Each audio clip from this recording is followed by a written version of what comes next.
बैठ जाओ। हमारे सिपाहियों को किसी चीज़ की ज़रूरत तो नहीं हमजा? इनको खैमों और बिस्तर की ज़रूरत है। अगर एक जंगजू हमजा आसमान को खैमा और ज़मीन को अपना बिस्तर नहीं समझता, वो आदमी एक सिपाही नहीं बन सकता।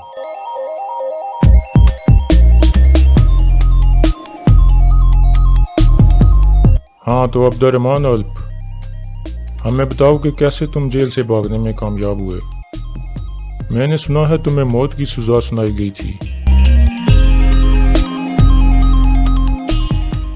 अस्सलाम वालेकुम नाजरीन। पिछली किस्त में आपने देखा कि नोयान एक मशहूर ताजिर इफ्रासियाब से मिलता है। इसके बाद वो उसे कहता है कि मेरे सिपाही तुम्हें काई कबीले के करीब छोड़कर वापस आ जाएंगे और चंद मंगोल सिपाही इफ्रासियाब को लेकर निकल पड़ते हैं। दूसरी तरफ तुतैकिन के सिपाही अर्तुल और उसके साथियों को ढूंढने के लिए कबीले से निकल आते हैं। एक जगह पहुंचकर वो कहते हैं कि हमें यहाँ कुछ आराम करना चाहिए। इतने में मंगोलों का दस्ता भी उनके करीब पहुंच जाता है। एक मंगोल उन्हें वहाँ बैठा हुआ देख लेता है और जाके अपने साथियों को बताता है, जिसके बाद वो उन पर हमला कर देते हैं और उनको गिरा कर काबू कर लेते हैं। दूसरी तरफ तुर्गत और दुआन भी बाहर निकले होते हैं, क्योंकि अर्तुल ने उन्हें वापस कबीले में जाने को कहा था। रास्ते में वो एक जगह पहुंचते हैं तो देखते हैं कि मंगोल सिपाही तुतैकिन के सिपाहियों को रस्सियों से बांध रहे होते हैं। ये देखकर वो उनकी मदद करने का फैसला कर लेते हैं। अपने घोड़ों से नीचे उतर आते हैं और फिर मंगोलों पर हमला कर देते हैं।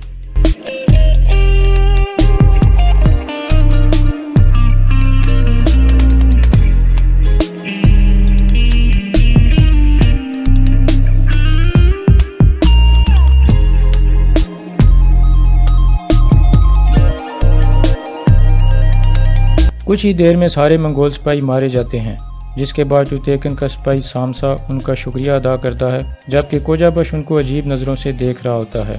दूसरी तरफ अब्दुर्रहमान नोयान के डेरे के करीब एक जगह पर पहुंचता है तो तानगुत और मंगोल सिपाही उसे देख लेते हैं। वो फौरन उसके करीब आते हैं और उसे घेरे में ले लेते हैं।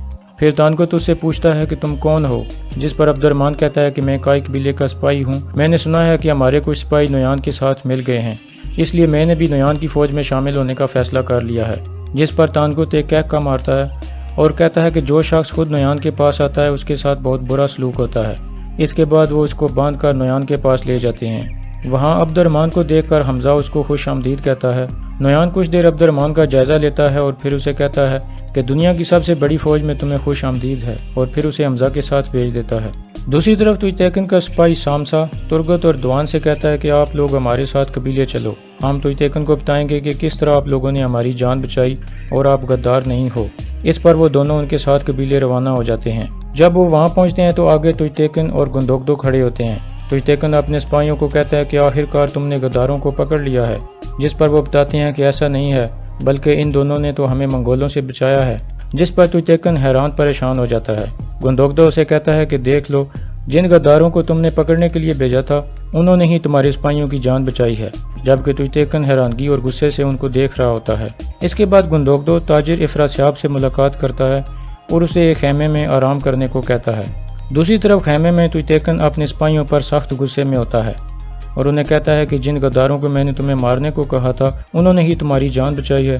तुम लोग बिल्कुल बेकार सिपाही हो और तुमने मेरी इज्जत मिट्टी में मिला दी है। इसके बाद एक सिपाही कहता है कि वो गद्दार नहीं हैं, बल्कि उन्होंने तो हमारी जान बचाई है और हमारे ऊपर उनका कर्ज है। जिस पर तुतैकिन उसे मारना शुरू कर देता है और कहता है कि मैं तुम्हें जान से मार डालूंगा।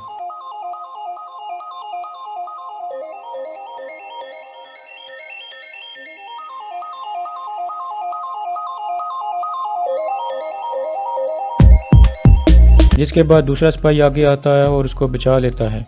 दूसरी तरफ कुरकुत सरदार हाइमा खातून के खेमे में जाता है। हाइमा खातून कहती हैं कि जिनको तुम गद्दार समझते थे उन्होंने ही तुम्हारे सिपाहियों की जान बचाई है। जिस पर कुरकुत सरदार कहता है कि मैंने मजबूरी में उनके पीछे सिपाही भेजे थे।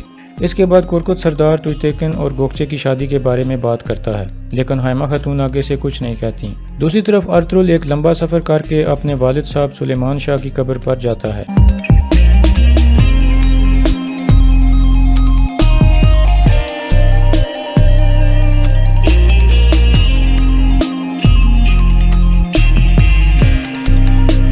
और वहाँ बैठकर उनसे मुखातब होता है कि आज जहाँ आपकी कब्र है, इंशाअल्लाह एक दिन ये हमारी ज़मीन होगी और हम इस पर अपनी एक अजीम सल्तनत कायम करेंगे।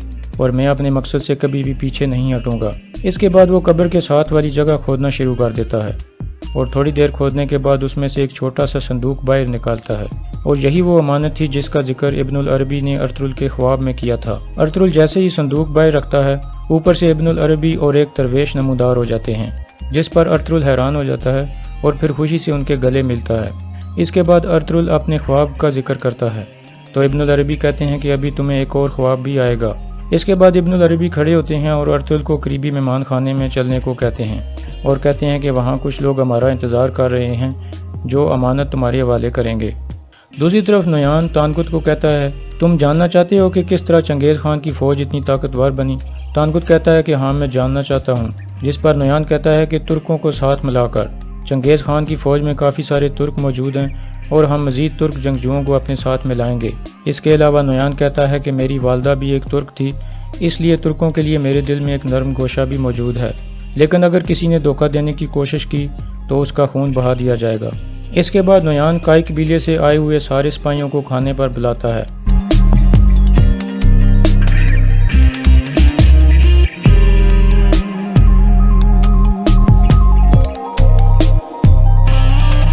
اس دوران وہ عبد الرحمن سے پوچھتا ہے کہ کیسے تم جیل سے فرار ہونے میں کامیاب ہوئے، حالانکہ تمہیں تو موت کی سزا سنائی گئی تھی، جس پر عبد الرحمن کہتا ہے کہ جیسے ارطغرل تمہاری قید سے بھاگ گیا تھا، اسی طرح میں بھی قبیلے کی جیل سے نکل آیا ہوں، اور ہم کائی قبیلے کے سپاہی موت آنے تک ہار نہیں مانتے۔ جس پر تانکت کہتا ہے کہ اگر تم کائی قبیلے کے اتنے ہی جانباز سپاہی ہو تو ان کو چھوڑ کر نویان کے پاس کیوں آئے ہو؟ عبد الرحمن کہتا ہے کہ سرداروں کے بیٹے اپنی پرانی روایات بھول چکے ہیں اور قبیلے کے لوگوں کے مسائل نہیں سنتے، اس لیے وہاں سکون ختم ہو چکا ہے۔ اس کے بعد نویان اشارہ کرتا ہے اور سونے کے سکوں والا ایک ڈبہ لانے کو کہتا ہے۔ دراصل نویان عبد الرحمن کو ٹیسٹ کرنا چاہتا تھا کہ یہ کسی لالچ میں تو یہاں نہیں آیا۔ ڈبہ عبد الرحمن کے آگے رکھا جاتا ہے تو عبد الرحمن اسے کھول کر سونے کے سکوں کو دیکھنا شروع کر دیتا ہے اور کچھ سکے ہاتھ میں اٹھا لیتا ہے۔ اس پر نویان کھڑا ہو جاتا ہے اور الو بلگے کی طرف دیکھتا ہے۔ الو بلگے ڈول بجانا شروع کر دیتا ہے اور رقص کرنا شروع کر دیتا ہے۔ وہاں موجود سب لوگ یہی سمجھتے ہیں کہ اب عبد الرحمن مارا جائے گا، لیکن عین اس وقت عبد الرحمن کو ارطغرل کی بات یاد آ جاتی ہے کہ نویان تمہارا امتحان لے گا، اس لیے اس کے جال میں نہ پھنسنا۔ یہ خیال آتے ہی وہ سونے کا ڈبہ فوراً بند کرتا ہے اور کہتا ہے کہ میں یہاں کسی لالچ میں نہیں آیا، بلکہ میں مستقبل کی عظیم سلطنت کا حصہ بننے آیا ہوں۔ جس پر نویان فوراً اپنا ذہن تبدیل کر لیتا ہے اور دوبارہ وہاں پر بیٹھ جاتا ہے۔